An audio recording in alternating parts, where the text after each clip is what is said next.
സുഖാണല്ലോ അല്ലേ? നമുക്കിവിടെ സുഖാണേ. അപ്പം ഞാൻ കുറേ ആയി, ഒരു 4 മാസമായിട്ടായി വീഡിയോ എടുക്കാണ്ട്. അപ്പോൾ ഷോർട്ട് ഇട്ടുകൊണ്ട് ഇങ്ങനെ ഉണ്ടായിരുന്നു. അപ്പോൾ അതാ ഞാൻ വീഡിയോ എടുക്കാൻ വേണ്ടിയിട്ട് ഇന്ന് ബറാത്തിരാവായതുകൊണ്ട് തന്നെ ഒരു ചെറിയ തരത്തിലുള്ള ഒരു പായസം ഉണ്ടാക്കാമെന്ന് വിചാരിച്ച് കുറഞ്ഞ ചേരുവകൾ വെച്ചിട്ട് എങ്ങനെയാണ് പായസം ഉണ്ടാക്കാമെന്ന് നമുക്കൊന്ന് കണ്ടു നോക്കിയാലോ? അപ്പം നിങ്ങളൊന്ന് വന്നോളി കേട്ടോ കാപ്പാട് കിച്ചണിലേക്ക്. അപ്പോൾ ഇതാ ഞാൻ ആദ്യം ശർക്കര ഒന്ന് മെൽറ്റ് ചെയ്യാൻ വേണ്ടിയിട്ട് വെച്ചിട്ടുണ്ട് കേട്ടോ. കാരണം എന്താ വെച്ചാൽ പൊടി ഉണ്ടാവും അതിന് വേണ്ടിയിട്ടാണ് ശർക്കര ഉരുക്കിയെടുക്കുന്നത് കേട്ടോ. ശർക്കര ആദ്യം ഉരുക്കിയെടുക്കട്ടെ. അപ്പോൾ ഇതാ ശർക്കര ഇതാ മെൽറ്റ് ആയിക്കൊണ്ട് വരികയാണ് കേട്ടോ. ശർക്കര ഇവിടെ അങ്ങനെ ശർക്കരയിൽ പൊടിയൊന്നും ഉണ്ടാവില്ല, എന്നാലും നമ്മൾ അരിച്ചെടുക്കുന്നത് നല്ലതാണ്. അപ്പം ഞാനിതാ കുതിർത്ത് വെച്ച ചവരി ഇട്ട് കൊടുക്കുന്നുണ്ട്. ഇത് സാവനരിയാണ്, നല്ല വലിയ സാവനരിയാണ് കേട്ടോ. കുറേ സമയം 2-3 മണിക്കൂറായി കുതിർത്ത് വെച്ചിട്ട്. ഇത് ഇവിടെ ഇത്രയും വലുത് കിട്ടൂല, അത് ഞാൻ നാട്ടിൽ നിന്ന് കൊണ്ടുപോകാണ് കേട്ടോ. നാട്ടിൽ നിന്ന് വരുമ്പോൾ കൊണ്ടുവന്നിട്ടുള്ള.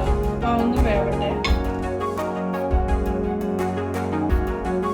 ഞാൻ അതിൻ്റെ കൂടെ തന്നെ 2 ഏലക്ക ഇട്ട് കൊടുക്കുന്നുണ്ട് കേട്ടോ. ഏലക്ക വരുന്നത്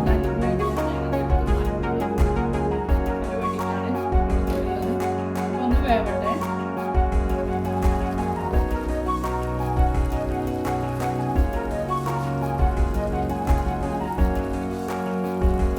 അപ്പൊ ഇതായത് വെന്ത് വരുന്നുണ്ട്. അപ്പൊ ഞാനൊന്ന് ശർക്കരപ്പാനി വെച്ച് കൊടുക്കുന്നുണ്ട്. ആവശ്യത്തിന് മധുരം ഇടാം കേട്ടോ.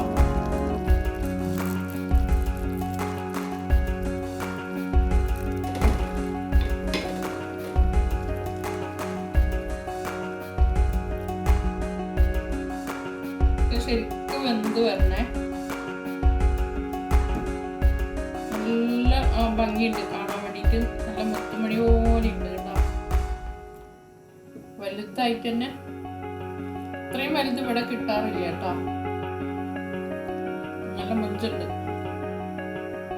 അപ്പൊ എനിക്ക് പറയാനുള്ള എന്താന്ന് വെച്ചാൽ എല്ലാവരും ഒന്ന് കാപ്പാടിനൊന്ന് സപ്പോർട്ട് ചെയ്യുക. എന്നും പറയുന്ന പോലെ തന്നെ നമ്മൾ തിരിച്ച് നിങ്ങളെയും സപ്പോർട്ട് ചെയ്യുന്നതായിരിക്കും.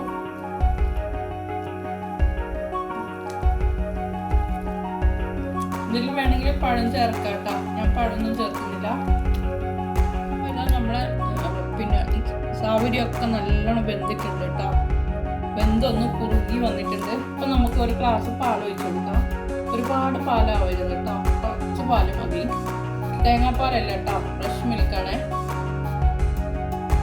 തേങ്ങാപ്പാലായിരിക്കും കൂടുതൽ ടേസ്റ്റ് ഉണ്ടാവുക.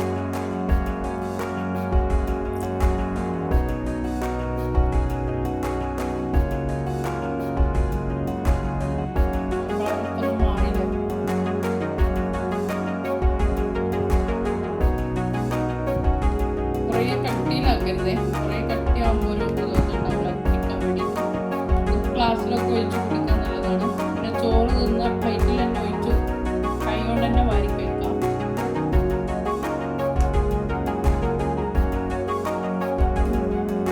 അപ്പം സിമ്പിളായിട്ടാണ് കേട്ടോ, വേഗം ഉണ്ടാക്കി കഴിയും. ഒരു തിള വരുമ്പോൾ നമുക്കിത് ഓഫാക്കി വെക്കാം. നെയ്യിലൊന്ന് വറവിടുന്നതാണ്, നല്ലോണം വറക്കണ്ട, കഴിക്കാൻ വേണ്ടിയിട്ടാണ്.